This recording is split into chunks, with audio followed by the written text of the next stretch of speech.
नाज़रीन, खैरपुर के लुकमान फाटक वारे इलाके में बरसात दौरान घर की छत किरण सबब औरत बिन ॿारनि समेत हयाती विञाए वेठी।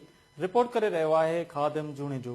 नाज़रीन, खैरपुर जे लुकमान फाटक गाज़ी चौक वटि छत धमाके सां किरी पई आहे। उन जे नतीजे में हिकु मासूम बालक ऐं ॿ औरतूं जेके आहिनि उहे फौत थी वियूं आहिनि ऐं पुलिस अहलकार मौके ते पहुता या उन्हनि जे वारसनि सां जेके ॻोठाणा आहिनि, जेके शहरी आहिनि, जेके हिन जा पाड़े वारा आहिनि, उन सां ॻाल्हि ॿोल कयूं। छा पियो मुंहिंजा ॿार आहिनि, घर वारा धीउ आहे, वो पुट आहिनि, छत किरी पई सॼी किरी पिया। भर में दुकान आहे, घर बि आहिनि, त छत जीअं किरी त रोज़ रोज़ानो थी वियो अगाज सां, त छत जे हेठों माना कुकू रड़ियूं हे हो, पोइ तमामु वॾी गॾु थी वई, ॾाढो मिटी मिटी कढी से छत बस पटीसे, ॿ लेडीज़ हिकिड़ो ॿार मरी वियो, बाक़ी माना 3 ॼणा बचाया अथासीं। सोचनाक वाक़ियो थियो आहे जी त बारिश जे करे इहा छित किरी आहे, जंहिंमें ॿुधाइनि त हिकिड़ो ॿार ऐं 2 लेडीज़ आहिनि जंहिं जी कैजुअलिटी डेथ थी आहे।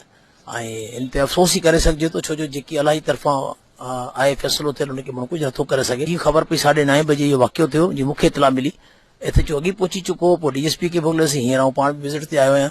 मूंखे डैमेज अॻे ई लॻनि पिया, ॿियो वरी कुदरती बारिश आहे, उन में इंसान छा थो चई सघे। बाक़ी जेतिरी मदद थी सघी इन्हनि ग़रीबनि जी फुल मदद कंदासीं, घर जी बि कोशिशि कंदासीं असां इंशाअल्लाह।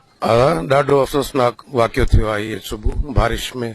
कल खां लगातार हिते बारिश हली रही आहे, रब जे तरफ़ों कुदरती हिकिड़ो हादसो थियो आहे। इंशाअल्लाह ताला इन्हनि जी भरपूर मदद कई वेंदी।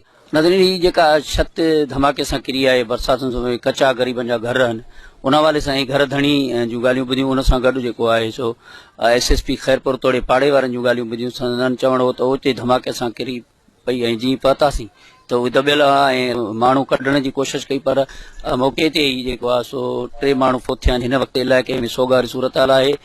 कैमरामैन आफ्ताब अलो सां गॾु खादिम जुणी जो, KTN न्यूज़, खैरपुर मीरस।